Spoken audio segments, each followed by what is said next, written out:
And we're back here once again with another episode of the Iron Man podcast, episode 594. It's going to be another rendition of Saturday Smackdown. And I just witnessed one of the craziest League of Legends game endings in my entire life. And my brain is still trying to process what the hell I just saw.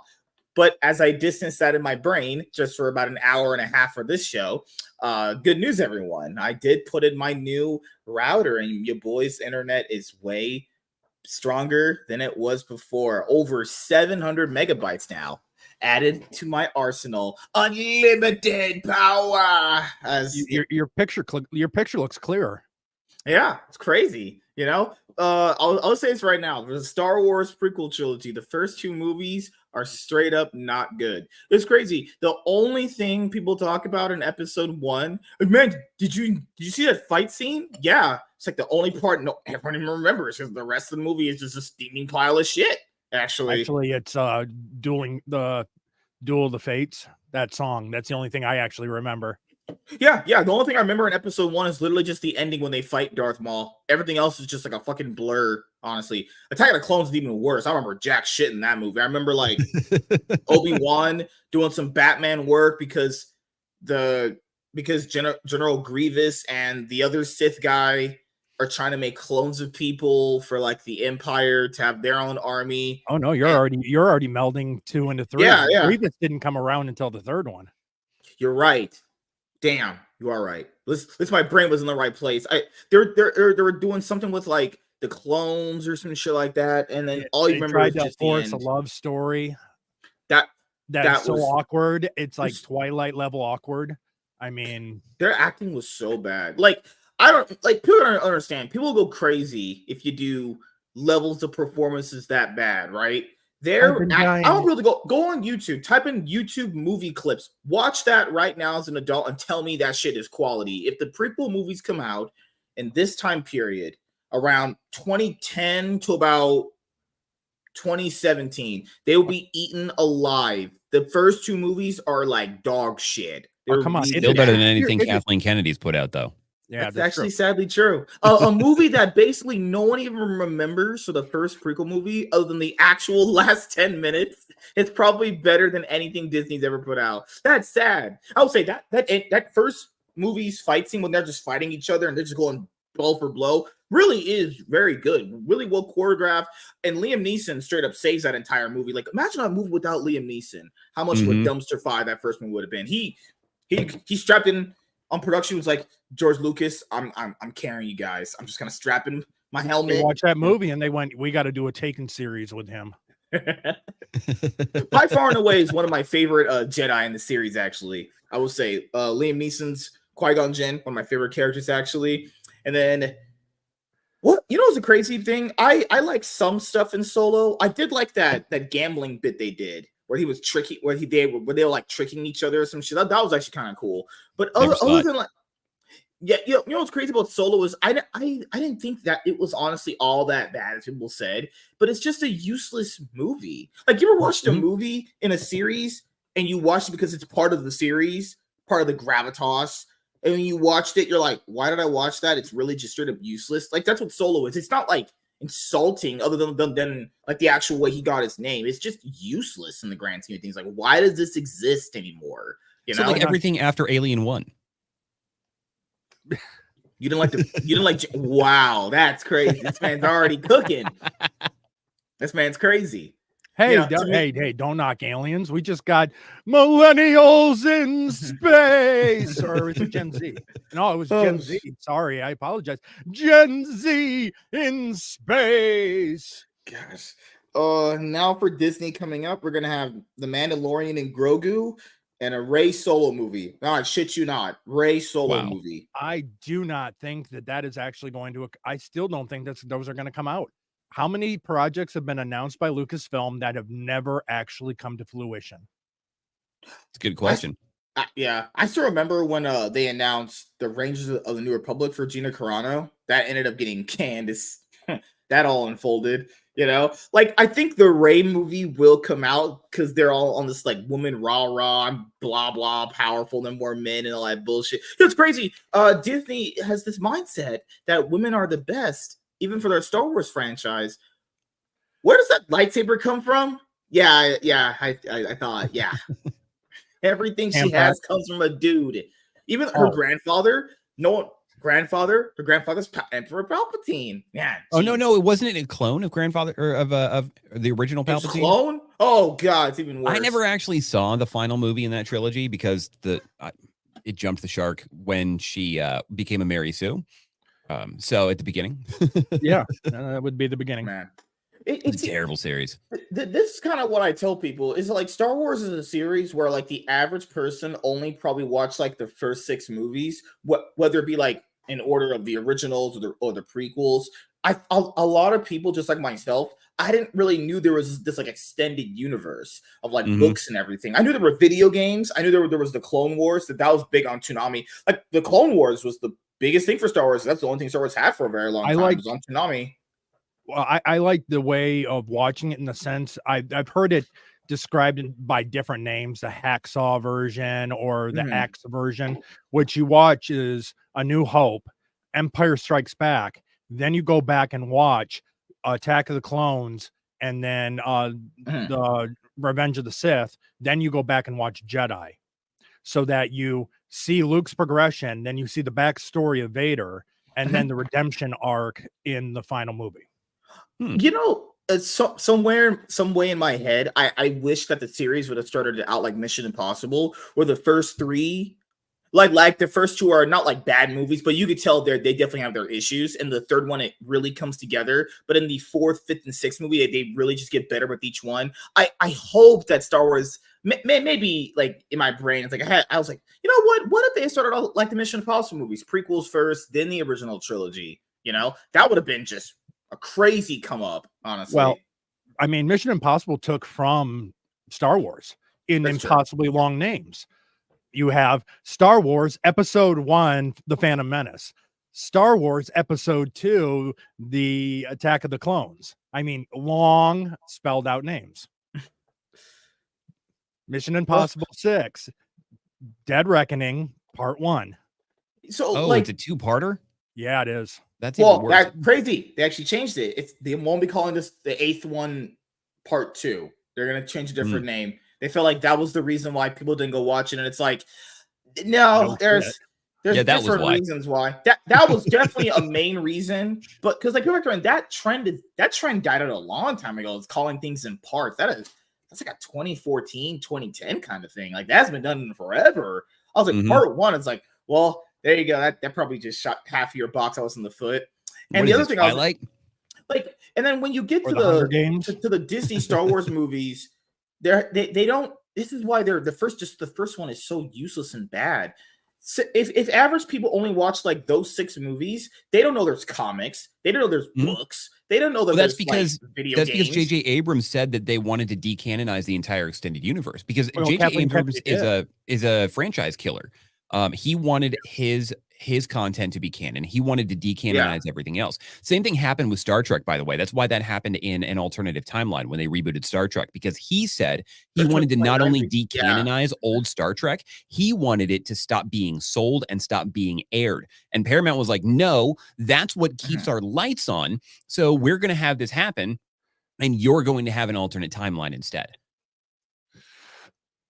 Oh, and speaking of talking about Star Wars and Star Trek, which is obviously for sweaty fat nerds, we have a new guest tonight. He's actually the featured guest, name that I should have in the title, but I didn't, so I have to fix that. So just in a second here, refresh your screens. Mr. Arthur Nix, actually.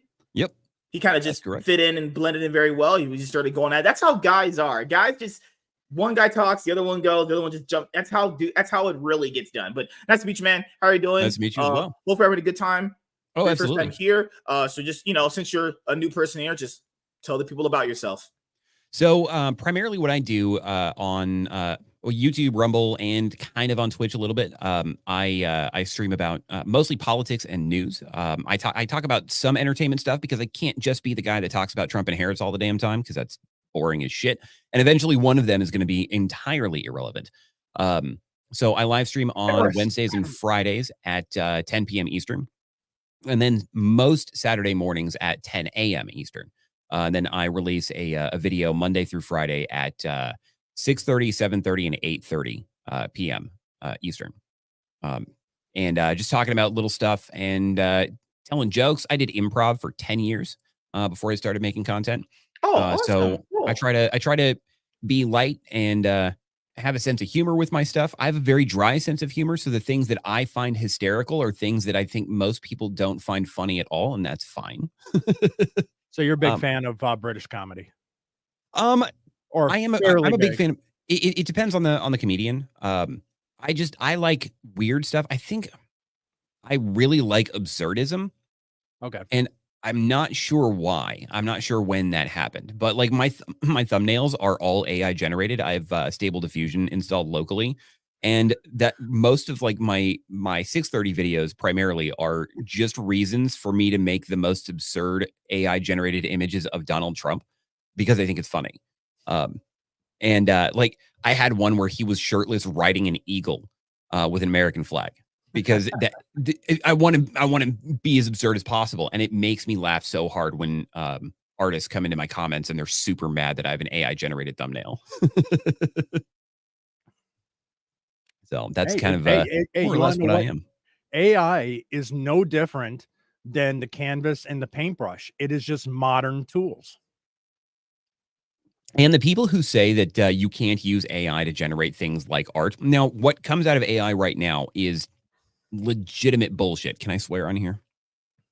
Yeah. Now that I've already done it. But always apologize. Never ask for permission. Just apologize later. Yep. Just apologize to the mob. That's what people do for the left. But what comes out of AI image generators, by and large, is bullshit. But all the criticisms of artificial intelligence generated imagery right now, I would venture to guess, I'm not old enough to remember, that that the same things were likely said about cameras and photographs and Photoshop versus manual airbrushing. It is a tool to be used by people with a proper eye. And I don't mean that in a Shadiversity thumb hands kind of way. I mean that in an actual artist kind of way. I don't do it as an artist. My goal is to make the most unhinged, absurd bullshit that I can because I think it's funny. But I've also seen, like, I have a really good eye for it. If a guy I follow on Twitter retweeted a post by somebody, and they claimed that something was going on that was absolutely evil, and it's this photograph of a demon from the DNC. And I'm like, okay, but can you not see that this is AI? Yeah, it took me 5 seconds of looking at this image. You have to count the fingers, look at the text.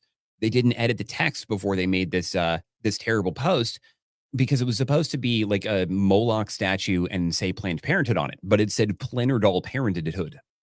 It's like, just pay attention. And don't get me wrong, I'm no fan of the DNC. I hope that doesn't offend you guys, but you're fine. I think you're good. I think if you're going to have criticisms, have valid criticisms. Don't try and AI generate a scandal. Yeah. And it's easy to see if you spend enough time in it. I think AI is largely the future. If we can do it right. I think AI is experiencing the same things that you said. I mean, just a recent example of this would be around the 2010s, 2009 period, when basically digital art pads became a thing. You just get a stylus and just produce digital art that way. Man, that was... It started before that. Do you guys remember the Control-Alt-Delete comic? I don't remember that one, honestly. No. Okay, so there's a meme on the internet now, and it's outlived the comic. Basically, the meme is when you decide to create a miscarriage storyline, because that was when he jumped the shark. That's where he came from. But he was using a Cintiq pad in 2001 to make his stuff. So those styluses and the art pads have been around for a really long time. They were like 10 grand when he started. But it's a really good tool. And that was just from the aspect of being used for art, because CNC and CAD, they were using it even before that. Yeah. Computer that was specialized machinery. Yeah. So the technology's been around for a while. It's just now become a lot more accessible to the general population to be using this stuff. And now with the software with the AI has just become so available for everyone to use that people are using it now. Mm-hmm. And the danger we have to look for is like AI art that is scraping the internet is now starting to scrape a lot of the really shitty AI art. And so a lot of it, a lot of the data that they're scraping now is polluting the models. The same thing is happening with code. I watch a guy called Pirate Software, and he talked about specifically with coding. A lot of people are trying to use AI art AI generators to generate their code because it generates it in 5 minutes, where it takes like 15 to 30 minutes to type out the code yourself. And then it takes an hour and a half to debug your own code. Well, you spend 2 hours debugging your code and then you're done. Or you have the Chat GPT write your code in 5 minutes, and then you have to spend 3 hours debugging it, and then it doesn't work. So you have to try and integrate it again. And it won't actually integrate, so you have to go back and write the code from scratch. So you spent 4 hours trying to make AI-generated code work, and it didn't work. And then you have to go and do the 2 hours on top of that. But it generates the code that's just absolutely terrible very quickly. So there has to be a way to manage the way we have our AI tools. A human still has to oversee it, at least for now, because right now the pollution is happening really, really badly. And a lot of people are just thinking that that's the easy button. We're very early on in the field right now. And so it's not going to be easy for probably another decade or so. I still see with overall with AI and then the increase in the technological advancements with AI, I still see a future that is in the realm of Skynet or the Cylons. Oh, yeah. Yep. Especially because a lot of the people developing that technology view those science fiction as instruction manuals rather than warnings. Yeah, just like the book 1984. Yep, exactly. They see that as an instruction manual, and that if you look at everything that's occurring, especially right now, it's right almost right out of the pages of it. Struggle sessions when an actress goes against the political narrative of a company. We saw that with Gina Carano, and she came out and said she had to do literally a struggle session. I mean, and for the people at the struggle session, that's their 8 minutes of rage. I mean, 5 minutes of rage right out of 1984. The whole point with everyone's carrying around cameras and phones, which granted 1984, when it was written, it was a monitor on the wall that had a camera looking into your home. Well, we pretty much have that with all of the Alexas and everything else listening. It's like, you guys realize it's like, oh, the company says it's not listening. Bull. Yeah, how do you know? It turns out there was news that came out this week that said that your phone is actually actively listening to you, even when they said that it's not. Yep. Oops.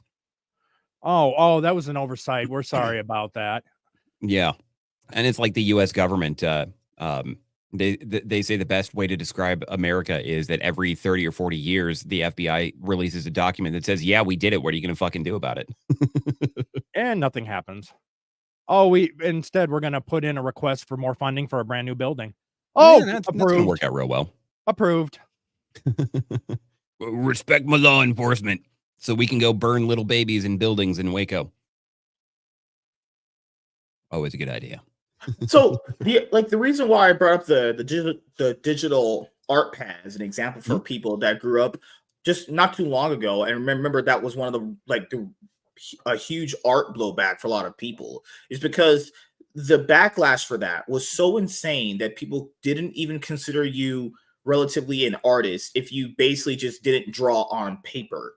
That if you did it with a stylus and a pad, that your art was less inferior. Your art was inferior. Which is, and to be fair, that's how most human nature is. Most humans are very apprehensive about new things. Change is hard for some people. Now, I agree with certain things. There's certain things like changes are just very, very bad, like gender change. Yeah, there's some changes that are obviously really, really, really stupid. But there's some changes that are just completely fine, and people just are a little, apprehensive to it. Like, some things aren't really as bad. Like, use transportation, for example. Back in the day, people used to go back and forth with horses. Now we do it with actual vehicles. That is a fine change in evolution, Like, the thing with AI, I think people got to understand is I think artists generally are very, I'll say, gatekeeperish from like a lot of the ones that I know. They don't, especially the Tumblr artists. Yeah, they don't want like every Tom, Dick, and Harry to be able to access art. And that's the thing is like, I'll ask you this. Would you buy a comic book if it was just all AI art generated pictures? It's a good story, and it depends. Yeah, it depends on the story. So for me personally, I actually can't read comic books. I have no problem with them. Part of the problem is that I get so distracted by the art because when it's done well, it's done really well. And so I can't follow the story on the page because I'm just looking all over both pages that are in front of me and I get lost. Personally, I think though, the aspect I would read it, I wouldn't have a problem with it if the story is good. But in the long run, when it comes down to it, the thing that's going to have higher value and worth is the stuff that is not used AI, but it's going to exist. It's going to be out there and it's going to be on sale. And just like with your example with changing from vehicles to horses, the hand-drawn comic books are going to be seen as a luxury item, a higher value item. Just like now horses, instead of being an everyday necessity, they're seen as a luxury high value item. Yep. Yes. So it actually, I think, will likely improve the life of artists as well. My fear with AI is more when it comes to software development and security. Cybersecurity is a big issue, and it's going to become a much bigger issue in the not too distant future. And I'm by no means a cybersecurity expert, but I watch one of the things that I used to like to do a lot is watch old DEF CON panels, and so being paranoid about security is kind of a side effect of that. Like I shove chairs under the doorknobs of hotel rooms just to make sure nobody can get in. It's that kind of thing. Like, no, after you go and see some of these things, it's kind of hard not to all of a sudden go, yep, they're watching us. Yep, they're after us. Yep, they may not be directly after me right at this moment, but they're coming after me eventually. I mean, not too long ago. I mean, earlier this year, we had that World Health thing get produced. I forgot the actual place and website it was from. It was like the World Health officials. They were literally trying to write up articles to convince you that eating bugs was good for you. And it's not necessarily bad for you, but that was World Economic. I mean, that's it was. Yeah. That specifically, it was their website that was, and it's the same one that also came out with "You will own nothing and you'll be happy" with the pushing us to a complete rental society where you will have no personal possessions. You'll rent everything. That's called communism. Yes, it is through and through. It's the public's property. You are just renting it, and you see it in major cities already with all of. Now, granted, the squatting problem that I don't see a problem with this because they are helpful, but these motorized scooters and bikes that you can rent now in a bigger city, in space is limited for people in their houses. I can understand not having a scooter, not having a bike because it does take up space. So that rental aspect, I don't have a problem with, but that is an example of you will own nothing and you will be happy. Because I tell you, all those scooter riders, they always have smiles on their faces, so they're happy. They bought into it, or they're just drunk. So I live outside of Nashville. I hate the cities, but every once in a while I have to actually go into Nashville, and it is the bachelorette party capital of America. And there are lots of very, very happy, very, very drunk people that are riding those scooters, probably illegally. Well, I would say especially if they have any kind of even electronic motor, electric motor, that's still considered a vehicle. Yep. There are some places where you can ride a lawnmower while intoxicated. I don't see a problem with that because I mean, actual doing lawn work and having a beer at the same time, I don't see a problem with that. Yeah, I can see that. I personally won't have a beer while I'm mowing the lawn because my mower is terrible. And so it shoots everything out. And so it would land in whatever drink I have in the cup holder of my mower. Oh, yeah, that's true. Then it's a party foul. Then I would classify more as a party foul than anything. Yep. And I have a minor grass allergy too. So I don't know if I want to consume that. Because I'll ask you, since you're also new to everyone here, which is you create. You said you create content, so you have a YouTube channel. Are you on like Rumble? Obviously, you have locals, right? Yep. Yeah, I've got Rumbles. I've got Rumble Locals, YouTube, and Twitch. I am the Arthur Nix everywhere. How do you feel about Rumble? Do you genuinely like it? Right now they're kind of pissing me off because Rumble Studio has the it's like StreamYard, but it's free. And then they have the built-in like ad reads where you could like sell like dodgy sawdust vitamins to your audience if you have a certain threshold of concurrent viewers. Yep. But the last few times that I've tried to use it though, I've had the concurrent viewers and it ended up not allowing me to take the ads. And then it also, so when I'm doing a solo stream, I like to play music in the background, or sometimes I'll watch a video and react to it and talk about my opinions. Like there was a Biden speech that I tried to do, and it does the same thing as StreamYard, where it tries to auto level, but it also tries to duck out any audio that it thinks is background noise, and it actually like ruined my functionality, my ability to do a stream. And so I need to do some testing with some other forms of using Rumble Studio, but for now, like Rumble as a platform is okay, but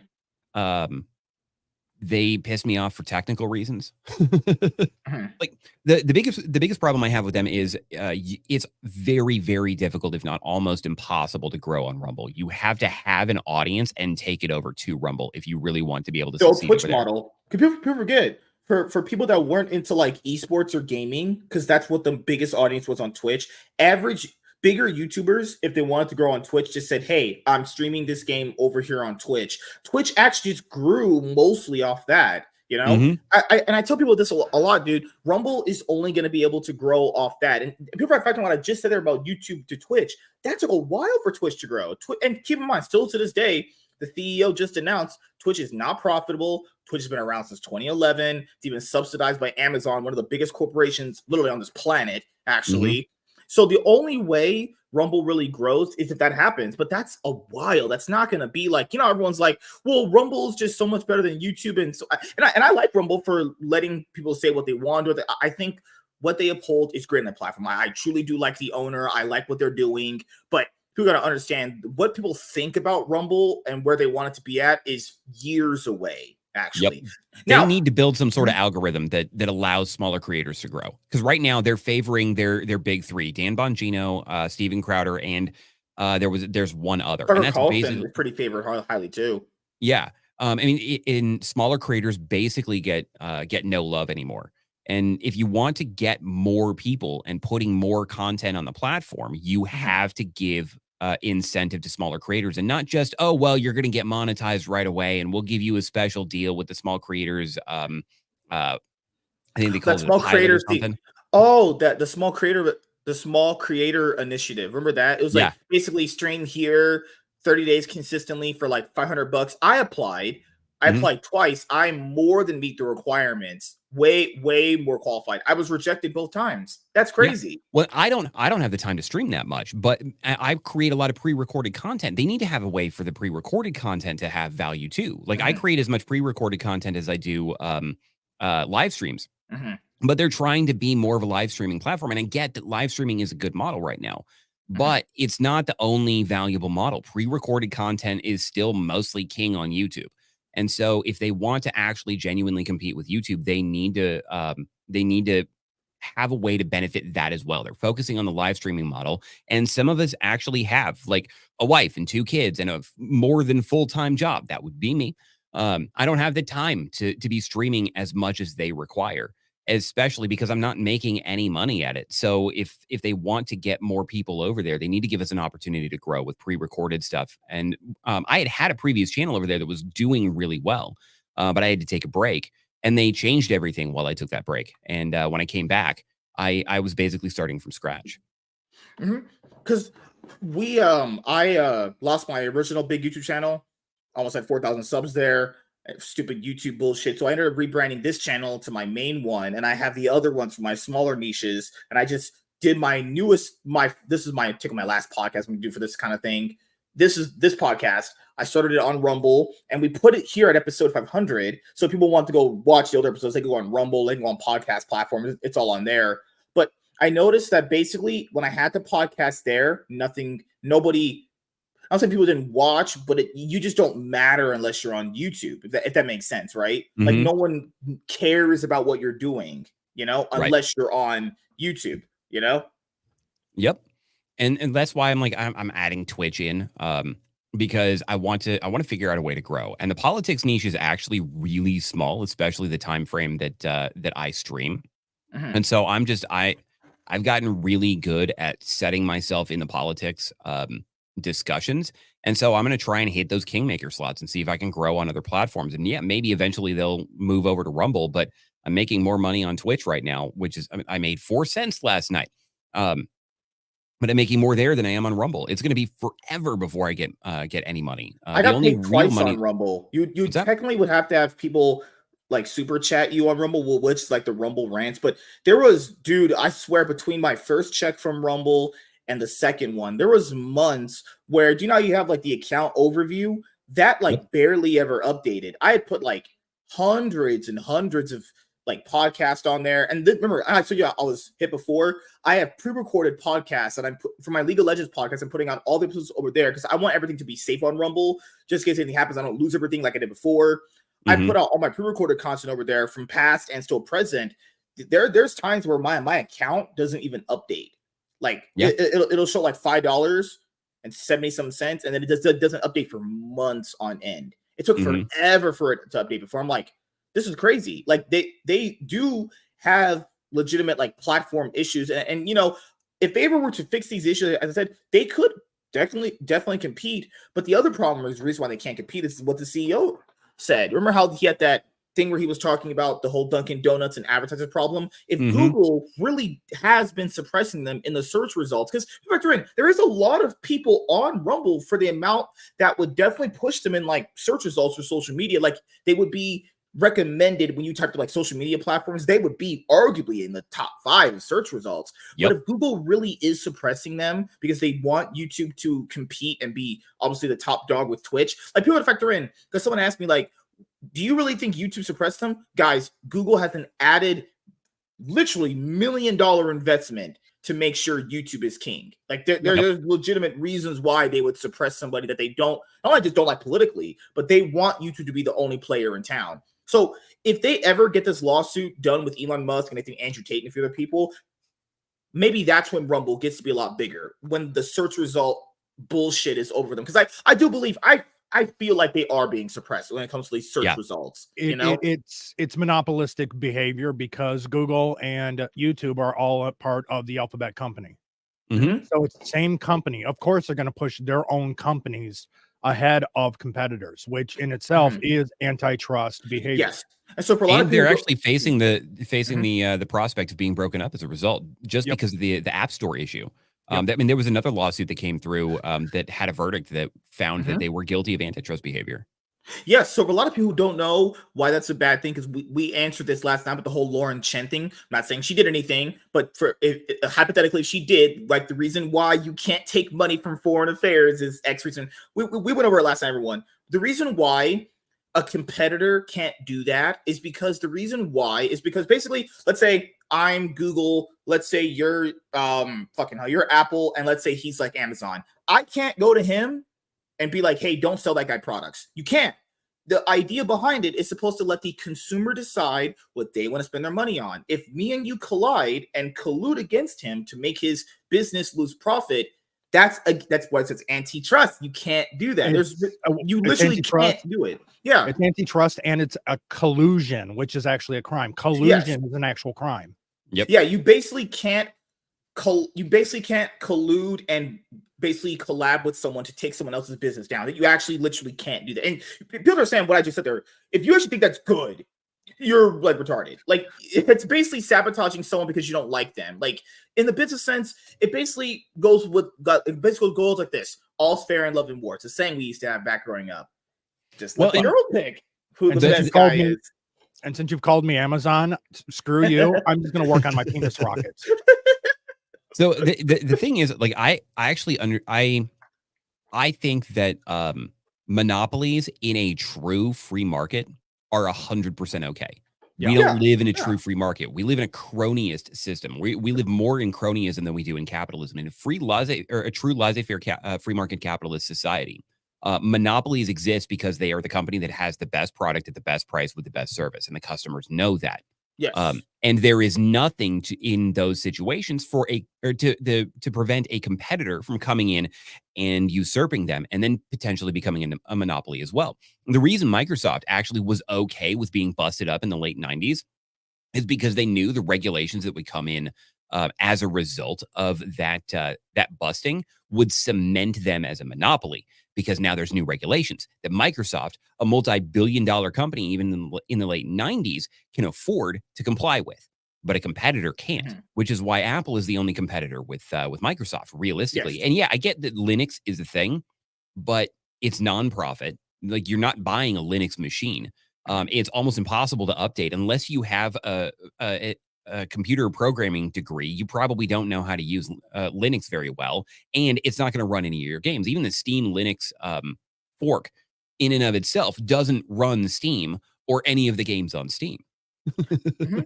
And so yeah, go ahead.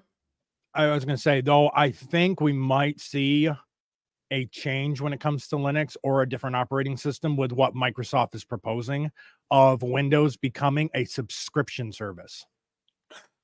Oh man, if they do, software as a service is so fucking bullshit. That is so absolutely terrible. Yep. That should not happen. But now with all of the upgrades they've been doing, I mean, you can see that they were kind of going with this with the whole upgrade to Windows 10 for free, upgrade to Windows 11 for free if you already have a valid. Where in the past, I remember waiting when Windows 95 came out. Big deal. One of the things, got it and stuff like that. You owned it, and right out the gate. Now they were doing these free upgrades, and you can see exactly. Well, they're not making money on these free releases and free upgrades, so they're gonna find a way to try to monetize. Well, what do they go to? Subscription service. Yeah, you might be able to use your operating system, but you're not going to be able to get all the features. You're not going to be able to do all of these things. It's the same thing they're doing right now with Microsoft Office. Yeah, sure. You can locally use it, but if you want to really do anything with it or be able to send it or really save or anything, you got to be part of you have to subscribe to 365. Right. And that's the other problem that people need to understand is if a big business doesn't like someone else, they cannot just go and basically make a coordinated effort to suppress somebody else. Because that means that right there, they only want to be the only player in town. Now, if they did that by the way of like actually buying that company and the government approves it, that's a completely different thing. Like Disney with Fox or Microsoft with Blizzard, it's different because that company willingly wanted to be sold. But it's like, if they do not like your politics, like they don't like the Rumble CEO's politics or people that he has on their platform, because remember, Dunkin' Donuts in their leaked email had said, "Hey, if you just remove Steven Crowder, we'll advertise for you, bruh." Right. That actually sounds like that might be illegal, and if it's not, it should. And I used to be much more libertarian until a guy who I used to follow and was relatively friendly with, actually, had been on my show, got arrested for being a libertarian. And not like it wasn't for being a libertarian, it's because he got arrested for having cocaine in his house with 5 kids. Damn white people. What's all the cocaine? And your friend was just basically Nick Rekieta? It was actually Nick Rekieta, yeah. Oh, like God, I stopped being a libertarian cocaine, because man. of the Rekieta saga. So he's actually been on my show 4 times. First time was in late 2018, I think. And then I don't remember the other 2 times. And we were friendly. We went back and forth. We had DMs a lot, and he kind of went off the rails. And like, you know what? This ideology, the way this kind of affected his life, it kind of was a slippery slope. Like, you saw me having a whiskey. That's the only drink that I'm having tonight. I only have 1 drink in a night. I only drink on the weekends. So I only have at most 3 drinks a week. And then combined with that, I had Doug Tenable on my show, and he and I have very similar backgrounds growing up, religiously. The guy that created Earthworm Jim. That's right. Yes. Yep. And he kind of convinced me that, yeah, full-fledged libertarianism is probably not that good for people. I think there are certain situations where we do actually need a law. And part of it, too, is that there are 2 kinds of libertarians. There are the ones who there is no difference between them and full-on anarchists, and I don't approve of anarchy either because it's dangerous. And then there's the libertarians that fit the term or the phrase that I don't know where this came from. I saw it on Twitter like 10 years ago. But libertarians are just pedophiles who've read 3 books. That's the way I've heard that described. So those are the 2 kinds of libertarians that I've seen. And it's too much of a slippery slope. I think we need to figure out a better balance where there are laws to make certain things illegal. I'm more of the, I will kind of class myself somewhat as a libertarian, but I go by more of a constitutionalist libertarian. Conservatarian. Our laws are in place. Mm-hmm. And we are not following them. So yes. I do have some conservative things in there. I have a little bit more some centrist things, but by and large, the Constitution is the rule of law, and we are constantly violating it. Our government is constantly violating it. We are living to our actual constitutional laws. Mm-hmm. The other thing I'll even bring up right there is, I mean, I forgot who said this. I forgot if I saw this online or wherever, where someone basically said a line that goes like this: everyone is on the opposite side on at least something, you know? So conservatives are liberal about some issues, liberals are conservatives about other issues, libertarians are either liberal and conservatives on certain issues. Everyone is on the opposite side of something, but people mostly choose to plant their flag fully in one camp if they agree with most things, you know? And you know what's crazy is I was thinking about this, you know, because I know libertarians don't like the idea of a government, but I want to tell people, look at a world, just envision this, the purge, which is something crazy in itself, right? Imagine a world where there's no laws and no. Okay, but have you heard of the non-aggression principle though? Actually, yeah, that's the problem with libertarians, the full-fledged ANCAPs. They are as dumb on this end of the spectrum as the ideological socialists are on this end of the spectrum. They have a government ideology that completely ignores human nature. Government is needed. I mean, our founders understood that. That's the reason why they set up our country and our constitution and our government the way it is, because they understood man does need a government. They do need some rules in place. It can't be full-on anarchy, and it can't be socialism. It's got to be. Sorry, go ahead. It's got to be. Government should be limited. Government should not be interfering in our everyday lives. But there is laws that have to be in place. There has to be guidelines of what the government can do and what the government can't do. Right. Well, and full-on anarchy is.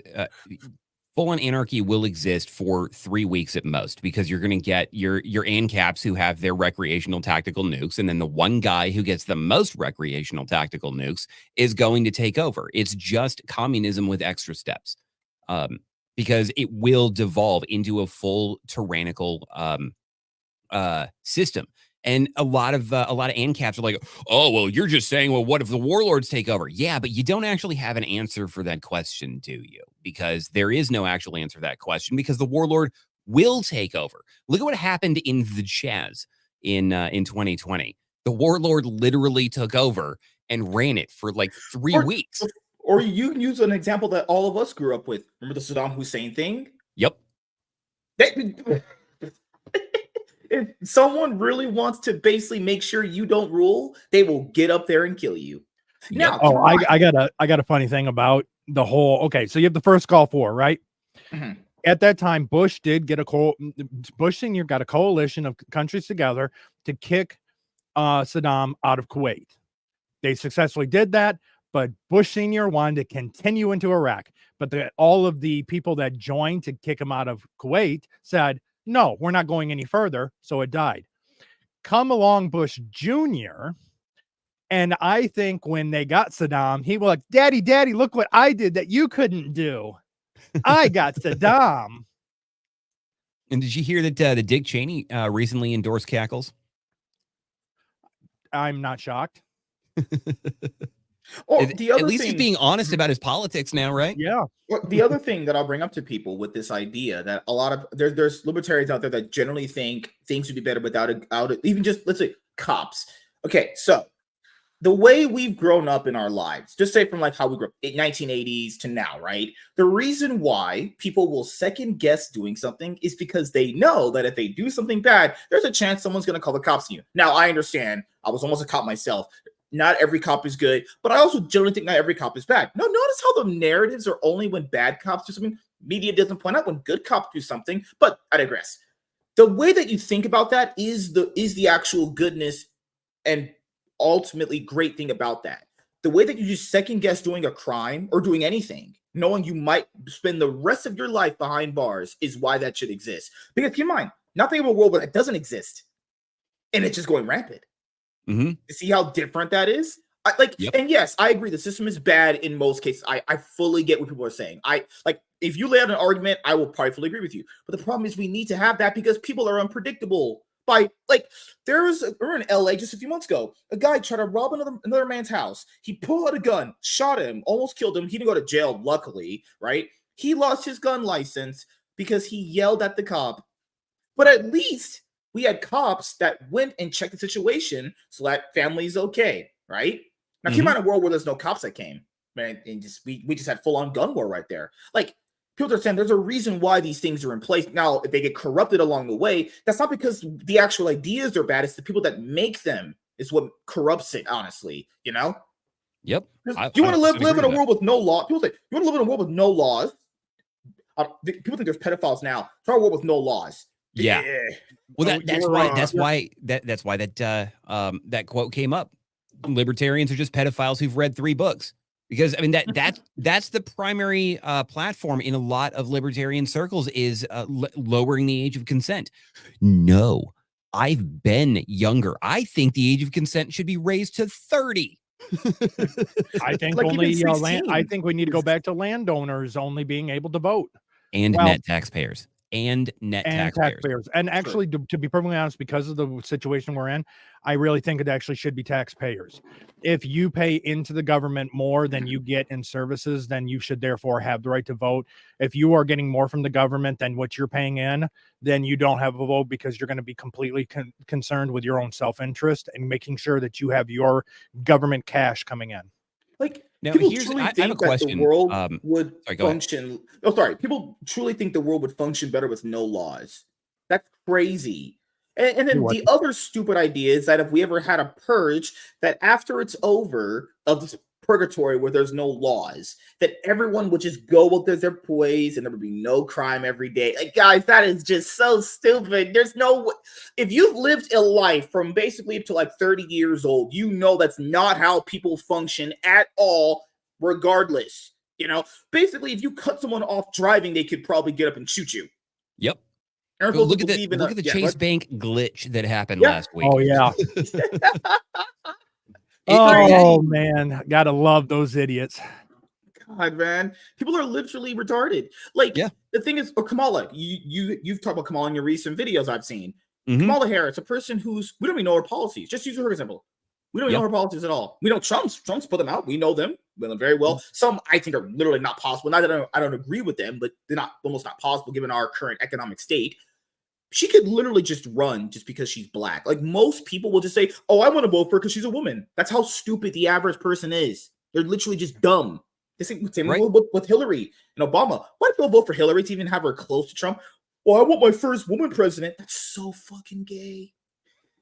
It doesn't. Well, I don't care if it's man, woman, black, white, whatever. Like, right. I want the person with the best policies. And Donald Trump lowered my taxes. I'm not in or anywhere near the top income tax bracket. I am in the same tax bracket as 90% of Americans who work a 40-hour-a-week plus job. Like, if you work a full-time job, we're probably in the same tax bracket. Like, it's near the bottom. My take-home pay improved drastically when those tax cuts came in. Kamala Harris not only wants to let those expire, she wants a 70 to 80% tax rate across the board to pay for all the government programs. That's not going to work. It's going to screw people. I don't care what's between her legs. I don't care how many knee pads she's worn through. She is unqualified because she wants to steal my money. Hey, Arthur. Now, calm down. She's going to use price fixing to keep the prices low, so that 20% of income you get to keep, you'll be able to at least buy those items. Okay, so a good buddy of mine, what he grew up in Romania, before 1984. He was in his 20s when I think it was Ceausescu, I think is how you pronounce it, was got in the street because he was a communist leader. So this guy grew up in communist Romania and was involved in the revolution and the rebuilding after they overthrew the communist government. So price fixing scares the shit out of me because price fixing is just code for famine. Oh yeah. Hey, but you got to remember the great quote from Bernie Sanders. Bread lines are a great thing. No, they're not. Bernie Sanders is retarded. Yes, he is. He's never actually had a job. He's always either lived on someone else's couch or lived in a commune and got booted because he wouldn't work, and then ran for government and has never actually held an actual job. Yeah, Kamala Harris is the same. Her entire life, her salary has been paid by the taxpayers. Yep. And I don't care left, right, Republican, libertarian, whatever. If your job is paid by the taxpayers, you're stealing from the taxpayers. And yeah, I get that we kind of need police officers and that kind of thing. You're still fucking stealing from the taxpayers. I don't give a shit. I'm going to view you as a thief because I pay your salary. And that's not, you work for me, I pay your salary. No, but I pay your salary and you're wasting my money. I can guarantee you're wasting my money.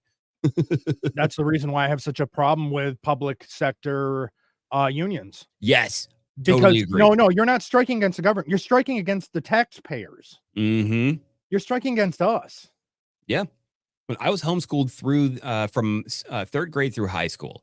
So my kids are being homeschooled as well because I hate the public school system. Department of Education, as David Ramaswamy says, it needs to be abolished. Now, I will say this, because someone did point this out, and I do agree with this. If there are schools that do function good and they do have people doing very well, take that and then apply that to a new system. Abolish whatever we got. What we got is trash. Well, no, remember there was that clip of like in Asia where like these little kids are like doing construction for their homework instead of going home and doing fucking blind homework and shit. Like the way that this is what I always respect about Asia, even from like League of Legends and stuff like that. Asians are always just built on winning, even if it means straight up putting your head in the sand for most of your entire life to feed up the best money outcome possible for your family and your generation after that. I can always respect that. Asians are always so built on winning, no matter what. That's their mind. Winning, money. Everything else doesn't matter. If you didn't do the best you could possibly do, and you either first place, you're trash. Like, I feel like the system we have now is just so forgiving. Remember the thing we had back in in 2008, No Child Left Behind? What the fuck is that? Yeah. You just flunk your way until high school? That was Bush Jr. Yeah, yeah. Good old no, man. Like that thing in Asia, you couldn't do that. Like there's some qualities they have that we should actually adopt here. You know? Yep. But I mean, to an extent too, like that the culture for that level of performance can cause some big problems because for a while Japan had the highest suicide rate of any country. Yeah. So that's the balance. If you work that hard and you don't basically attend to other things in your life, you're going to be so focused on work that if you feel like you never achieved the best outcome, you just feel like a total failure. And then governments end up starting to put nets up around their buildings for people to get caught so that they're trying to jump off the building. Oh, that's happening in China. Oops. Oh, and then they can have a population collapse too, because a lot of men are not getting married because they want to wait until they're successful at work, or they just don't want to deal with the stress of having to have a family and have the job. And so you have population collapses. Like there has to be a balance. And there are certain aspects of a bunch of different cultures that I think we need to figure out the good aspects and embrace those and get rid of the bad aspects. Unfortunately, we live in a society where a lot of people on both the left and the right correlate those cultural issues with a genetically inherited tendency to believe those cultures. They can't see the difference. So they see the high achieving of people with Jewish heritage and the high achieving of people with Asian heritage of that's genetic for them. And they say that the same with white people. And there is a lot of research that has been done that actually shows that a lot of that is not genetic. A great example is Thomas Sowell. Thomas Sowell, I don't know if you've read or listened to any of his books. The man's a fucking genius. Yep. And one of the things that he did, I listened to the audiobook for Black Rednecks and White Liberals, and he talked in that book about wanting to research genetics and IQ to see if there was a correlation. And he had to get really creative writing the grant because the people who were sending the grant money were Democrats, and they would not have approved the grant because he wanted to see if being a non-white person meant that by default you had a low IQ.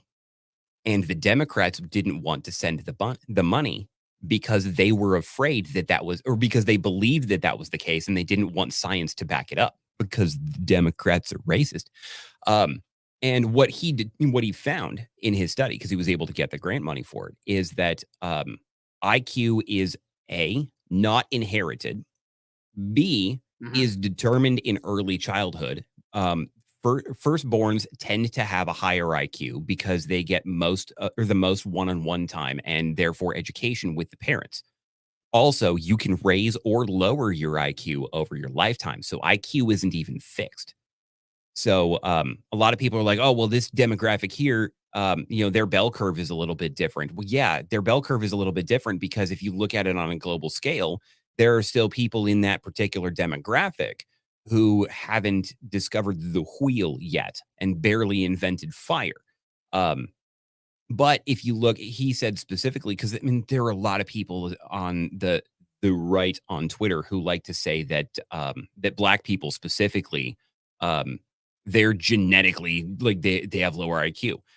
Black people, both pre and post Civil War, right in like the 5 years before and the 5 years after, had the highest IQs and test scores in the United States by a wide margin over any other demographic, because especially the free Blacks in America had the same culture then of achieving, doing well, getting educated, and driving that forward as what we see with Asian and Jewish communities today. The lowest IQs were white people. Yep. And he talks about it in that book because a lot of the low achievers in America were the rednecks from Scotland and Ireland who came over and were super lazy. Now, the reason why I would believe Black people are super lazy and can't read and only eat watermelon and chicken is because I listen to CNN. Well, if you want to see where that particular culture came from, that was imitating white people. Yep, it's true. In the South, the rednecks. If you look at what that's what they were called. They were rednecks. It was an English lord who coined that term. They were a group of very lazy country bumpkins in Scotland and Ireland who brought that culture over to America, who would work just hard enough to be able to afford their next bottle of whiskey. And literally, that's what it was. And you also had the German farmers in the same areas where the Irish and Scottish farmers would plow around a stump. And so they were so lazy that their crops were bad. Well, the German farmers would pull the stump out. They'd burn the stump so they could have straight rows, and because they wanted to take more care. There was a cultural difference. Well, when slavery was abolished and the slaves were set free, the culture in the region was primarily that lazy white dude thing. And so that was what was learned by the freed slaves, was those lazy, shitty white people. And the free Blacks in the northern states, especially in the cities, tried to shift that culture. They said, look, we have the ability to learn to read and do all these things, and we actually are achieving much better than the white people around us. You can do that. But they were encouraged by Southern whites to not do that. The other thing, remember the whole what was that? It was a conspiracy theory where the politicians came and put the crack in the Black neighborhoods. the crack No, that's epidemic kind of thing? that is absolutely fact. The CIA co-opted cocaine and crack specifically so that they could fund their black ops because there's not enough federal funding to do that. Like that's I think there have actually been documents declassified that have proven that at this point. And then just that alone would go to show you how much our own government probably despises us. Or there's organizations like the CIA, the FBI, where people think the average person probably thinks organizations are like doing the best for the country, the good. No, people understand they like the 9/11 conspiracy, where like they think it's the government that did it to us. It's like, you guys don't understand. Our people that work that high up do not like you or care for you. They don't care if you die. I mean, these are people that are so evil that they let that guy Anthony Fauci spout bullshit out of his mouth, ruined millions of lives. Many people died, and they do not care whatsoever. It's just another day in the office for them. Well, it's like literally just a bunch of demons and Satans. Like, how can we fuck with the average person today? Oh, let's just tell them to stand 10 feet away from each other. He literally said, "Oh, that was bullshit."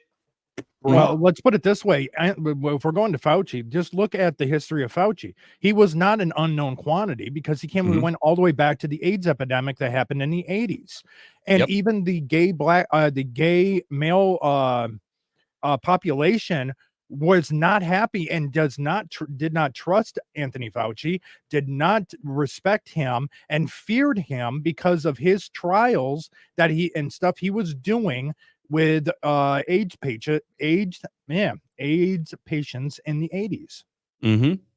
Didn't he infect like inner city like black orphans in New York with AIDS as well to study how it went, like kind of like the Tuskegee syphilis experiment? I don't know about that one. Okay, it wouldn't shock me. It would not shock me in any kind of way if that did come out and was true. That I don't know though. And I've said it this way: when it comes to government, especially the elected officials, every single one of them, without exception, would murder you for a sandwich if they believed they could get away with it. They straight up just killed off a whole bunch of people with the certain virus thing that I can't say on YouTube. And then keep in mind, if you weren't a person that wanted to get the shot, you were considered all these things. Come to find out, none of it mattered. Like how. It just goes to show you how stupid the average person really is. They're so beyond not thinking. They have no skin in the game, but that's what people on the left want. They want people like that. No, people who don't consciously think about nothing. Just act. You know. Well, look at how many people were even saying right at the initial start of it, going, okay, it's going to burn through the population real quick, and then it's going to be endemic. Because that's what always happens. The whole point, the annual flu that everyone potentially could get is remnants from the Spanish flu in the 1800s. That's still in existence. So it's not going anywhere. And on top of it, yes, you want to know what? Something new going into the population is going to burn through. This is true. Happens every single time. But after it burns through, it becomes flu season. And that's what it's become. My old co-host put it this way: a virus is a living organism. A virus is just like every other living organism. Its priority is to survive. So it's going to evolve to become weaker, so it does not kill its host, so it can spread to other hosts and survive and propagate. So of course, it was naturally going to become weaker. Yeah, exactly. And that's why it just everything that they were doing, all the draconian lockdown stuff, and I will give this to where it is a bad look for Trump to really push the COVID stuff. It's not a good thing for him to push because he did put Anthony Fauci up there. He did put Birx up there, and they were the ones that were driving a lot of this, and he kind of stepped back. Now, a good administrator and executive, yes, is going to defer to more people more knowledgeable about a situation. But when he was seeing these things, now they want to sit there and say, well, the lockdowns were Trump's fault. No, they weren't. Trump did not have that power. It was up to the governors. It was the governors that locked down the country, not the president. President didn't have that power. So it was and you have one state. There was one state that never locked down, South Dakota. You have other states that opened up fairly quickly after it. And everyone keeps going, well, 2 weeks to slow the spread. No, that is not what that was. It was 2 weeks to allow the medical system to gear up to be able to handle the influx of patients. That's what it was. Not to slow a spread, not a zero spread policy, but that's what they tried to do, was a zero spread policy. That was never going to work. It never has worked. And so, yeah, that's where we were. That's where we're at. Yeah. And it changed the face of the world forever. I think in America, to a large extent, most of us have gotten a whole lot smarter because they tried with the bird flu this year. They tried it last year too. They tried with Mpox. And it turns out that there's only a very specific demographic that has Mpox, and it makes it incredibly disturbing when dogs and children get that particular disease. Not surprising, but still disturbing. And people are just like, no, I'm not going to comply. Fuck you, no. And that's why Kamala Harris has said that if Congress doesn't pass gun control in the first 100 days of her administration, she will use executive orders to send police door to door to confiscate every privately owned firearm in the country, because we're the only country in the world that has the ability to say fuck you, no. We have, as private citizens in the United States, more firearms than all militaries globally combined. That's why it's so difficult. And other countries in previous wars all understood that when it came from their plans to potentially invade America. They understood this is a heavily armed population. We're not going to be just fighting their military. We're actually going to be fighting the civilian population.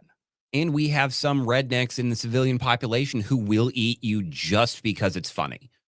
Yep. They'll be drinking their PBR and chowing down on a leg, just to laugh at them. Or just even with Kamala Harris. Just this yesterday or today, I saw this quote, this video, because I don't listen to what she says because she's a woman and they really shouldn't be voting anyway. This is how you know she's stupid. This lady literally said, "Well, I think that places like Twitter and Facebook, like, why does Facebook run this certain way and Twitter?" Lady, oh my God, fucking hell, because they're different businesses owned by different people. That's why they run a different way. It's that simple. There is no like magical conspiracy there, X minus B plus Y. No. They're just two different owners run their business a certain way. Keep in mind that guy Mark Zuckerberg literally verbatim said he was told to withhold information and censor it for the 2020 election. I think Zuck is becoming more based for one reason and one reason only. He became a father. He became a father. People by and large become more conservative when they become parents. That is true. I think that changed him a lot. I don't know if you've seen, because there were always the old memes that he legitimately got mad about where people call him a robot and an AI, but he actually looks like he's on the correct side of the uncanny valley now. He looks human. He has color in his skin. He's doing MMA. He's getting fit, which boosts testosterone, and testosterone is actually shown to push people to be more right-wing. There was a study done. It was very, very quickly suppressed. They started giving a certain demographic testosterone treatments. They were men. They were biological men. Started giving them testosterone treatments, and all of a sudden, they were attracted to women and became right wingers. So boosting testosterone tends to move people to the right. Did you see that other study that came out? And people said studies are done by different people with different purposes to push a narrative, but it just goes to show you this is for women. Women only care about who cares about their uteruses. So they broke it down for women: immigration, inflation, and then obviously abortion, or whatever you want to call that. And then there was another one. Oh, with the environment, abortion trumped all of that. That means women, on average, only care about who actually gives a fuck about their uterus. But it's like, ladies. Okay, so inflation would make sense because I know a lot of people are basically staying at home more now because the economy is the way it is. Now, I can understand why the inflation one is as low as it is, because most people aren't going to care about paying bills if they're living home with their parents. But it still goes to show you how stupid the average person is. The immigration thing is very, very important. It's very dangerous with that. It just goes to show you, like, what are women like not understanding, like, there's more important things than you like having sex. Like, I want you to understand, like, and that's your choice thing, unless there's the other stuff I can't say, like grape and incest, but like kind of find out most of those are low on the totem pole anyway for abortions. Most women just getting cream pied and not doing the proper procedures. Less than 1% of 1% of abortions are from those particular cases. And they use that as the foot in the door to open all of that up. Here's the thing though. I would want to know where that study was sampled from, because I know a whole shitload of women, almost all of them have had children, who are massively opposed to abortion at any level, Yeah. because Yeah. they've had children before and they understand that it's actually a living human being. It's a Not very, very Volkswagen different thing. Beetle? What's that? Not a Volkswagen Beetle? Right, exactly. That's the thing Well, is, you know, if you overall, want to go out, it's like the Go old ahead. saying, when you're younger, if you're not liberal, you have no heart. If you're older and you're not conservative, you have no brain. But I think that's wrong. I've never Because been I a have no liberal, heart not because ever. I've always been more to the right. I've Yeah. never been liberal. I think that's completely not true. But you can see this when it comes to the cultural side of things, with the whole pushing of no families, pushing Mhm. no children. It is to keep people more from going towards the route of personal responsibility, conservative values, family values, and stuff like that. That puts people more towards the right side of the aisle than the left. So you Mhm. keep people on your side, and that's exactly what they're doing. That you can see it in their campaigns, what they're endorsing, what they're pushing after. It's exactly what they're doing. Yep. Well, and that's why they want to break up the family. You mentioned 1984 earlier in the Mhm. stream. It's the same thing. The goal in 1984 was for the government to dissolve the family unit, where children would be born and immediately be taken by the party and raised in group homes by members of the party, and they would no longer be the property of the parents, because destroying the family unit is absolutely necessary to have the state be in control. It's why I homeschool my kids, because the public school system was built by the industrialists, Vanderbilt, and there was a handful of others, to create a slave class of people in America that would just serve the elites and not think for themselves. That's why that's why also the school day is set up the way it is, where you have recess that at certain intervals with lunch that falls exactly like a standard work day. Yep. That was And intentional. homework is to get you used to taking work home with you. So Home. you're always at work. You are the property of your employer. They actually based the school system we have off of the old Roman slave education model, from ancient Rome. Yep. Well, now we're looking at all these problems. I mean, what was that lady? Fucking hell, the Mexican lady. I forgot her name. I'm blanking her name right now. Oh my god, the black-haired Mexican chick that everyone fawns over from the left. She's not No. Mexican, but it's AOC. Oh, AOC. There was, Ultimate Barbie. there was a video where she was like, I'm in these chat rooms with these people, and I could basically tell everyone what they really think about you. Girl, you were born after chat rooms stopped being a thing. Shut the fuck up. This is going to show you these people have no. I mean, I'm not saying the right doesn't either do this, but like, bro, Did she she has write no that on her loyalty. live journal? Come on. No, she put it on video. It's even worse. She said it to you right in video form. And I'm sort of thinking to myself, lady, there's already people with theories in their head that these people are always colluding against each other. You just confirmed they are. I just don't understand why I'm not getting more followers on my MySpace's page. I just don't understand what's going on here. There was that that dribble she was speaking at that one rally, yelling with that black man. It's like, lady, imagine this: a 30-year-old middle-aged Puerto Rican chick is going to tell you about black issues. Just keep that in mind, okay? We've gone full circle. There's really not technically slavery that as much here, but obviously it's in other places where it's that a person in power, a white person, is going to tell you, a black guy, about how bad you are and how my whiteness is bad. Bro, we're living in a pretty bad clown world here. This is terrible. This is terrible. Like I mentioned my buddy who grew up in communist Romania. He talks about what communism is and what happened, how it started in Romania, how it ended in Romania. And you get these incredibly privileged people on their $1,000 iPhones who were born and raised in America, explaining to him why he doesn't understand socialism. It's like, well, that wasn't real. He grew up in that. No, that was not real communism. When we do it, we'll do it correctly. They've never done communism correctly before, but this time we will do it correctly. That's what they always go with. Yep. Well, that wasn't real communism. Oh, that wasn't real true socialism. The thing is, it's the same on both sides. True or real communism has never been tried. Real capitalism has never been tried. The difference is on communism, every time it's been tried and failed, millions of people died. Whereas with capitalism, you just get a bunch of douchebags like Bernie Sanders selling a book and buying 3 houses. And then he will go from statements of we need to tax more of the millionaires and the billionaires. He writes that book, breaks that $1 million barrier, goes, we need to tax the billionaires more, ignoring the millionaires because now he's in that class. Yep. Yeah, really Bernie, we see what you did. We understand. We get it. It's like that Jada Smith book, that whole, oh my God. Like every politician comes up, they're like, hey, now go buy my book about how much I'm a grifter, essentially. These people are people use that word grifter and just throwing it out for stupid reasons. Some people are legitimately actually grifting, sort of conning you out of money. My star is falling. I need to write a book to stay relevant. Need to humiliate her husband again. Do you think that he sits in the chair in the hotel room and watches, or does she just tell him about it on the podcast later?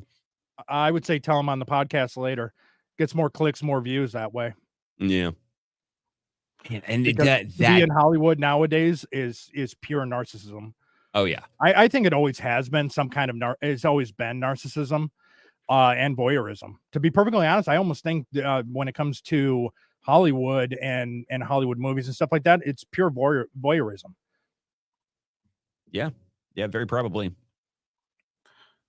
And then, the news outlets are so dry for some days. Yesterday, we were doing a show. Oh my God. There's actual articles written up because Taylor Swift was holding her boyfriend's hand. I'm not shitting you guys. There's some talk about slow new days. That's slow. Who cares? Who cares? That stuff is literally like, who gives a flying fuck? Like it's there were conservatives that were like, man, I used to love Eminem, but he said he didn't like his music doesn't really like conservatives. Like, who cares? Did you ever want to hear Eminem talk about politics ever? I never. There are some people that are like, I would never even come to look to you for that opinion at all, because I know it would be some unintellectual nonsense. I could give 2 shits if he likes conservatives. Can he rap and give me good music? That's cool. That's all he's needed for. Nothing else, good. And I just keep it pushing. That's it.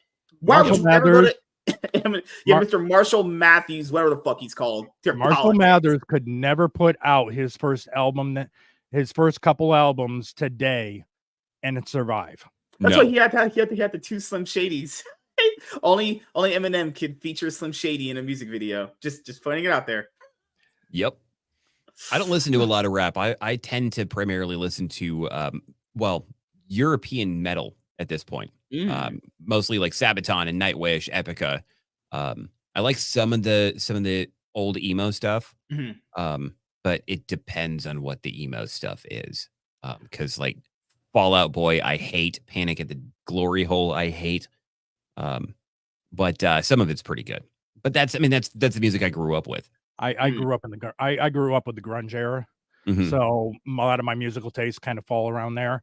Then more I say modern, which is not true, is the 2000s. So Disturbed, Stained, those types, Seether, those type of bands is kind of where I am musically. I used to listen to Stained, but it's been a while. What did you think about the whole chain? I heard that. I got that. What did you think about the Linkin Park situation? I never listened to their music all that much, honestly. So Linkin Park was actually Hybrid Theory was the first. I grew up in a very religious household, so Hybrid Theory was the first secular album that I ever bought, and I bought it at the Virgin Records store in what was called Downtown Disney at the time in Orlando, Florida. And so I have followed them for their entire career. I think that this is actually a logical evolution of the band. That's my personal opinion. I agree. I think it fits because a lot of people, so Hybrid Theory came out and then they had Reanimation. Reanimation was pretty cool. And then they had Meteora, which was basically Hybrid Theory Part 2. There was no real evolution between Hybrid Theory and Meteora. And then I think it was 1,000 Suns that came out after that. And fans hated them for that, but it was an 8-year gap between those albums.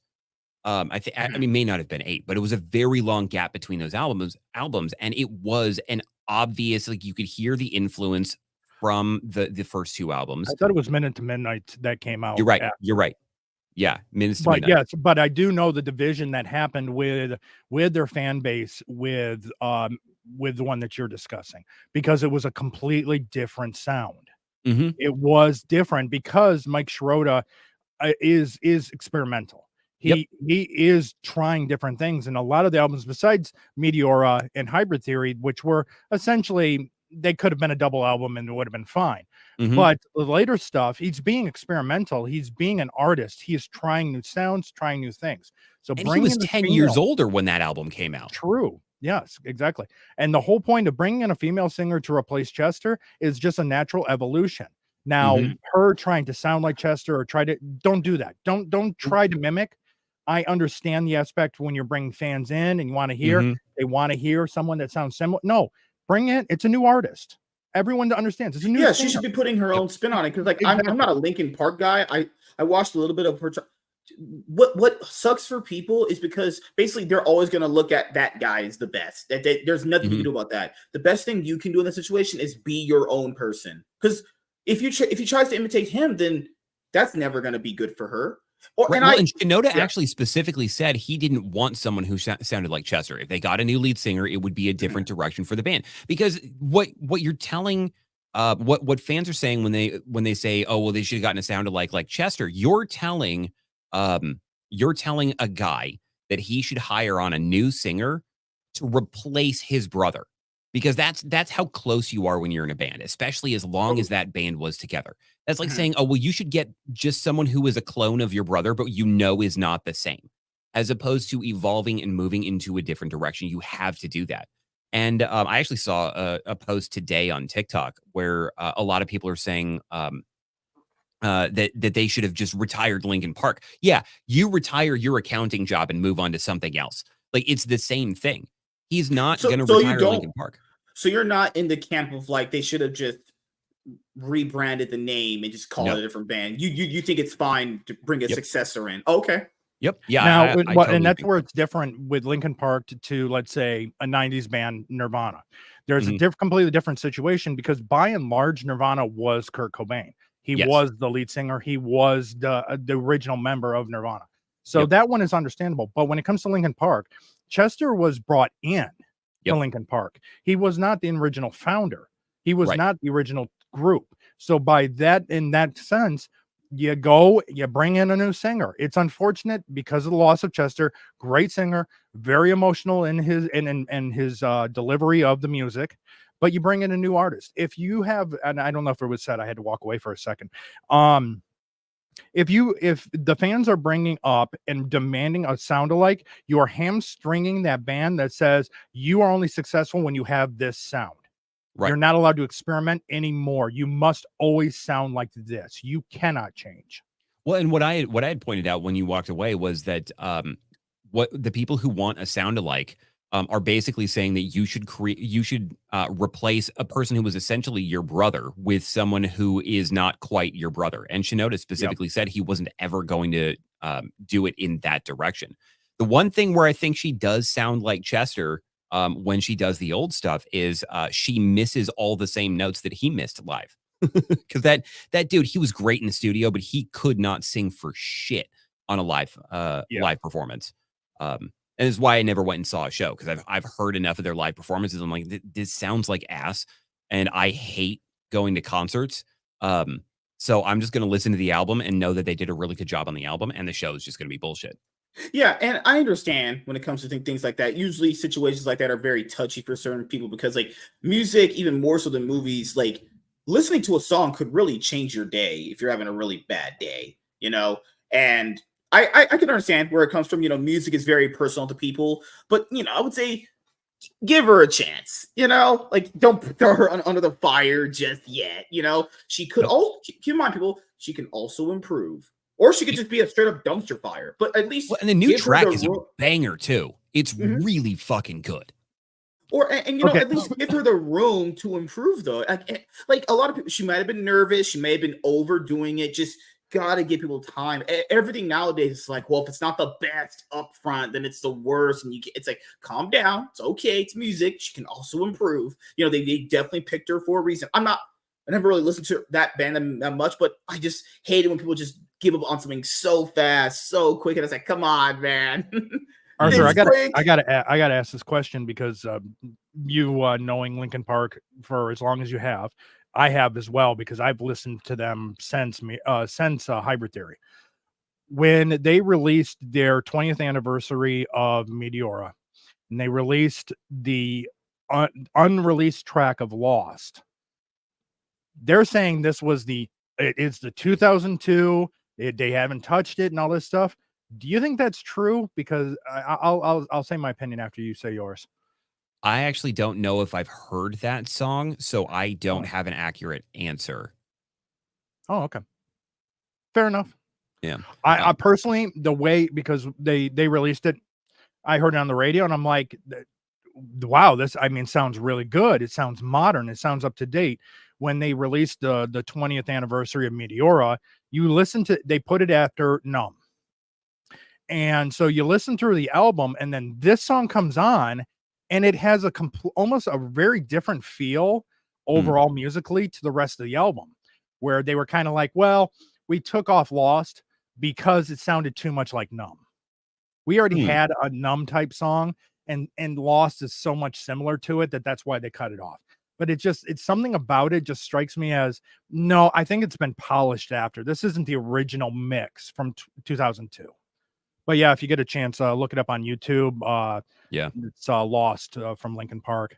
See, I never really did the Meteora thing because when the job that I was working at the time, the vehicle we had, I did a lot of driving for work, and we only had radio.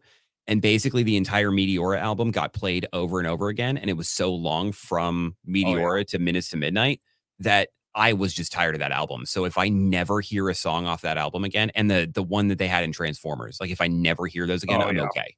Like even the best songs. Oh gosh. So that was an iconic soundbite when Optimus Prime gave that speech and a Linkin Park song came. Michael Bay knew what he was doing. He's a man of taste and not very good movies, but now overall, I mean, he got there. I mean, I'll admit, like right now, the last couple days, for some reason, Linkin Park's Waiting for the End has been stuck in my head. And that one is from which one is, what album is that? It's not Minutes to Midnight, it's the one after it. 10,000 Suns? Yeah, it's 10,000 Suns. Well, that one's a good song. Yeah. There's a lot of emotion in that song. That's what I miss about music back in the day. It's like a song would drop on the radio or a music video would come out and it would just be like this event, you know, like the top 10 songs of the week would be like a thing you look forward to. Now that's just not really a thing anymore. You know, music music is now so easily accessible to the point where now you just get it and you just, okay, it's just cool. I have music now. Getting music back in the day was hard. Burning it on CDs, buying albums, recording it on a radio. Oh my God, it was a task to get music. Now we just, let's go on YouTube, type my song up, download it on my phone. That's just, wow. Man, I would have killed for that back in the day to do that. Just go on the internet and just get the song that I want, you know? Yep. I actually had to buy my entire CD library twice. No, 3 times because it got stolen out of my car twice. So it was $350 of CDs that I bought 3 times in 4 years. It pissed me off, and I still have all those CDs, and I haven't touched them. I listen to Spotify all the time, and primarily I'm listening to things like Nightwish and Amaranth. Although Nightwish not so much anymore because their bass player and lead male vocalist he rage quit the music industry during COVID because he realized that the money he was getting from Spotify, according to his words, was lower than he wanted to be paid. And he had spent 30 years on tour and was really enjoying being home with his kids and wife. And he's like, yeah, I don't want to do this shit anymore. Yeah. And some are like that. That's why there's some bands that will, in their youth, before family, tour. Then when they get older, get a family, they stop touring. And we'll only do random shows every so often. Yeah. He's 56 years old. They are the most successful metal band in all of Scandinavia. He's got writing credits. Like, the dude's gonna make money forever. He's got to enjoy his kids. But his voice, his bass playing in my opinion, was the heart and soul of that band. The chemistry with all of them together was what made them good. And everything they've produced since he left is really not good anymore. And that's my opinion. Well, that sometimes happens with a lot of bands. They lose that one integral part, and it doesn't even have to be an integral part. It could just be one member leaves the band, and either the band was kind of mid, and then all of a sudden lost a band member, gained one, and all of a sudden just rocketed up because they got the vibe. That was a good fit. Then you have the ones that were up there doing great, lost a member, and just never recovered because they could never vibe again. Right. When he wasn't even a founding member of the band, he didn't come in until their second or third album. But him leaving, like it left a gap. And I think the lead vocalist, Floor Jansen, is really, really good, but they need the duets between the two of them, between him and her, and it doesn't work without. So I gravitate towards Sabaton and a lot of Amaranth now, more than I do to Nightwish. Well, those are my go-tos. Well, the horror Amaranth lost her YouTube channel. And spelled differently. Spelled differently. You set yourself up for it. I had to put it in. Damn it. Nope. Not going down that far. Yeah. Gosh. I don't watch Thought Tubers. Thought Tubers. There you go. That's a good one. I am a happily married man, and like married. It's dude. Come on. That's 1930s. Come on. Just kidding. Actually, there were people who would message me. It was the honey traps on Twitter that were constantly they would DM anybody with open DMs, and I ended up pinning a post to the top of my my Twitter feed for a while that just said, "My wife is hotter than you," and I would just link that back to them. Good Lord. Yeah, my pillow's hotter than them. Wait. Yeah, well, you upgraded to Sealy Extra Firm, so I understand. Oh God, people getting, hey, glad you and your wife are married. How long have you been married for? 20 some years, 10 years? Well, it'll be 13 in February. Oh, it's awesome. You got married in 2012 or 2011? Yep, right? 2012. Yeah. Damn. That time period feels so different now compared to now. All I cared about was Marvel movies and just school back then. 2012 was when the Avengers dropped, and that was just so huge. Oh my God. I always say this. Iron Man started the MCU. Avengers made the MCU popular. Because when the Avengers hit, oh my goodness, the absolute way it just changed so much with people. The ads, and people saw the movie. People were calling it the greatest superhero movie of all time when they first watched it. Absolute, man, I remember a packed crowd we were watching it the first time. Because before going, you're like, I don't know if this is going to work. And then it worked out very well. The magic of Joss Whedon back before he became a weirdo, honestly. Yeah. Oh no, he was always a weirdo. He just got caught for it. Yeah. That's the difference, and that's most of Hollywood. The only difference between, let's say, Joss Whedon and the rest of Hollywood, he got caught. Yep. There was Michelle Trachtenberg said that there was a rule on set that she was not allowed to be in a room with Joss Whedon alone because she was a minor. Which, I mean, if there's a rule that everyone else has to make sure she's not in a room with Joss alone, that's a big fucking problem. Yeah. I mean, there's still the Ray, I think it was the Ray Fisher situation that really just did him in. And to be fair, Ray Fisher never really dropped any actual receipts of anything. And they even did an investigation where they said, we didn't really find he did anything, but that was alone enough for to be we're cutting him off. Remember, he had that TV series on Max called The Nevers that was done after one season. They really just canceled him all the way through, Yep. It's crazy because you could tell he was very talented. Mm-hmm. Well, he was talented at writing dialogue and creating characters. But if you go watch Firefly, the ones that he had no hand in are the best episodes. Yes. That's what I've heard too.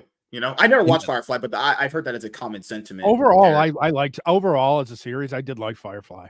I did too, but I understand why the story a lot. I understand why it got canceled too. It's because for one thing, Fox completely ran him out of order. Yep. But if you watch him in order, you still kind of can see it sort of deserved to get canceled. Right. Oh yeah. My brother said that the Serenity movie is Joss Whedon's Firefly fan fiction. Yes. I mean, really, if you look at the series and the whole point, we're going to go and do a movie, but then they rehash things from the TV show and redo or kind of origin things. It's Okay, so yeah, now you're essentially retconning the TV show. Yeah. You're redoing the TV show. Yep. But it introduced me to Adam Baldwin, which is why Firefly is indirectly responsible for me being a content creator, because I started enjoying Firefly. I'm like, oh, Adam Baldwin seems like a cool dude. And then I saw that he was on Chuck, and I was binge watching Chuck. I'm like, I wonder if this guy is on Twitter. And so I popped open my Twitter that I hadn't opened, and there's Adam Baldwin. So I started following him, and then he posted this little video, and it was the Five Guys saga, #Gamergate. And that's when I started becoming politically aware. And then I'm like, you know what? I want to start being a YouTuber. And that's when I started creating content in 2015. Because of Gamergate, because I followed Adam Baldwin, because I was a fan of him on Firefly and Chuck. He did a good job in Full Metal Jacket as well. I've not seen that movie, but I definitely need to. Yeah, he plays a character called Mother. Okay. Oh, that's kind of more the sense. I think they call him Mother, but I'm pretty sure it's cut down because I'm pretty sure it's motherfucker is what they were going to go for. Well, the gaming industry is sure on fire. And you know what's surely on fire? It's Concord. That shit is dead. Actually burned to the ground. It's actually ashes. Just nothing but I actually hadn't heard of that game until I saw all the tweets about the service shutting down. You really didn't? Did you not see the trailer on PlayStation's YouTube channel? I have a Nintendo Switch. And I have a Steam account, and that's all the gaming I have. I have 2 kids who are both under the age of 10. I don't have time for hardcore gaming. What do you mean? What do you mean? Forsake raising them for gaming. Who needs kids when you have your controller? I have played Breath of the Wild and Tears of the Kingdom, each probably 2 or 3 dozen times. You like them? Oh yeah, they're a lot of fun. Okay. I try to challenge myself with different ways of playing them.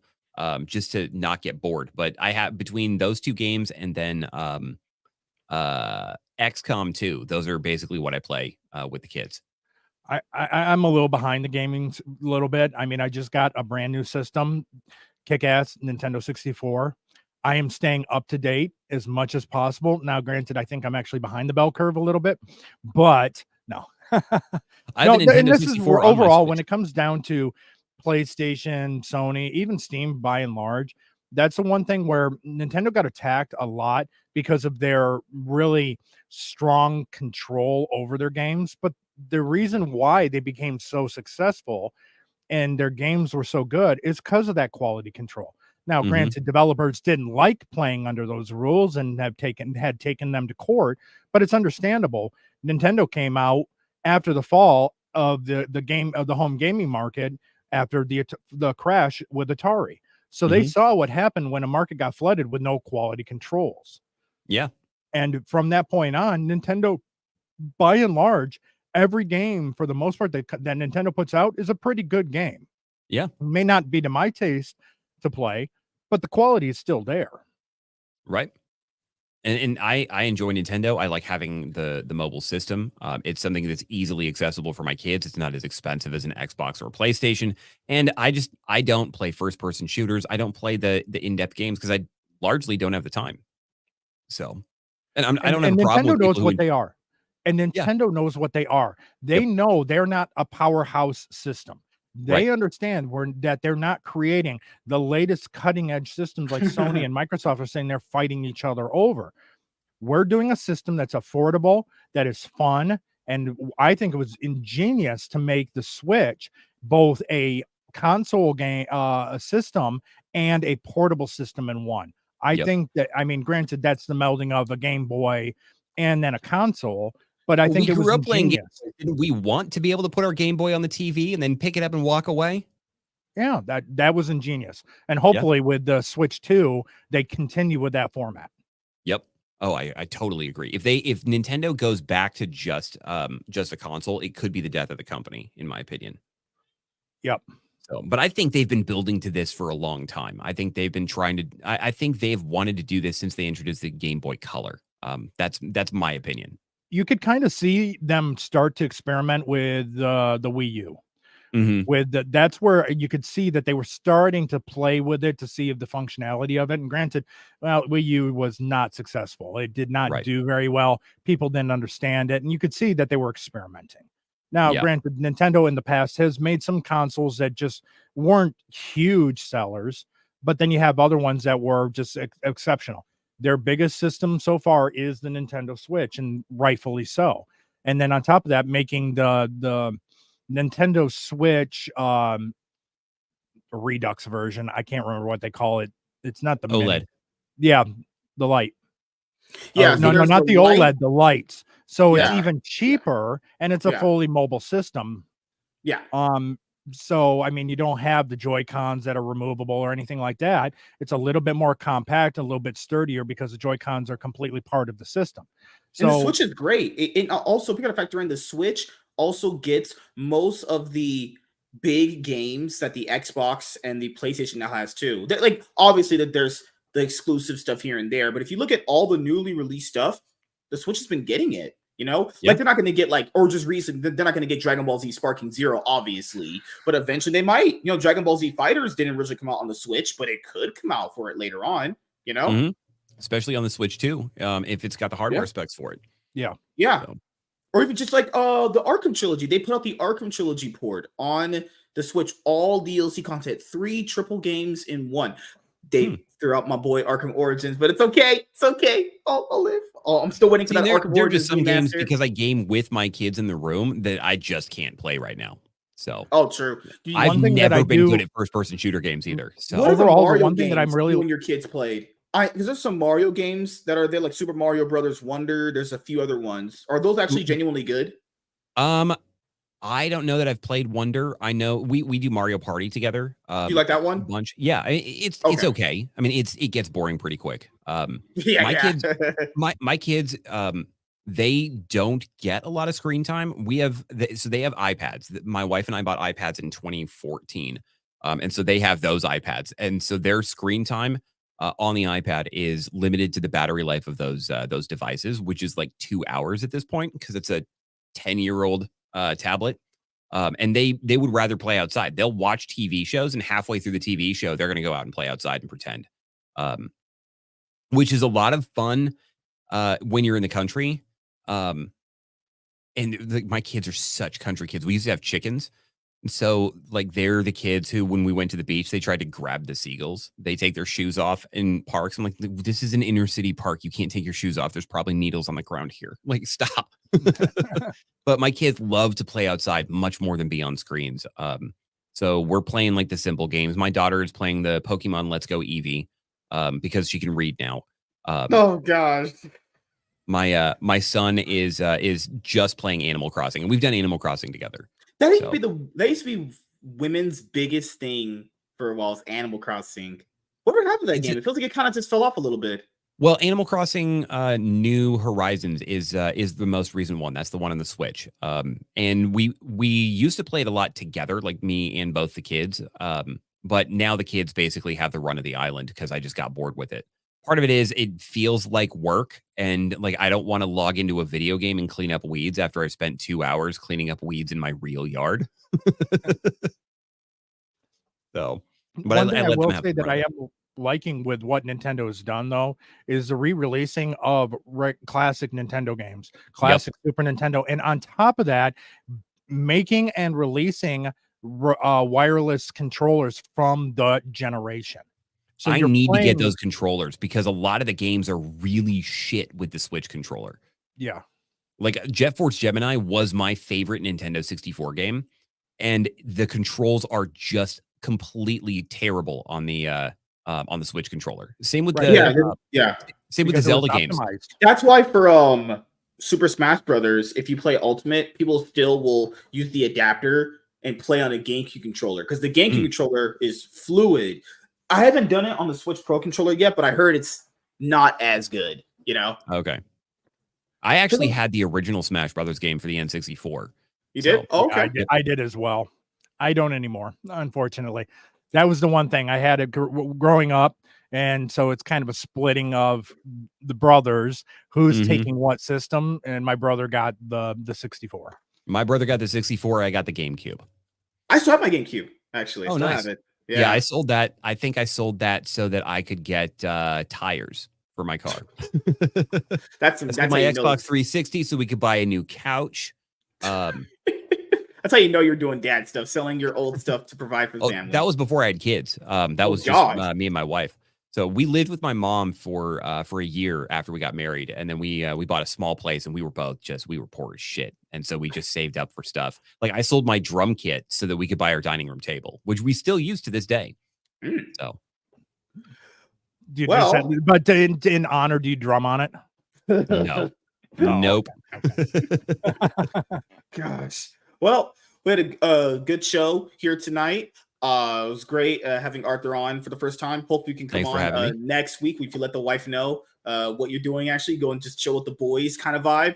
You know, it's always a good thing. You just go and talk to the guys. You know, it'll probably be a little while. We've got a lot coming up in the next couple of weeks. My wife is the cross country coach for the homeschool kids, so we're in sports season now. Yeah, my wife is a badass. She's an ultra runner. So she has run 4 50Ks, 300 Ks, 6 marathons, a few dozen half marathons, and she's done 100 miler run. So she is a badass. Like, she is so fucking hardcore.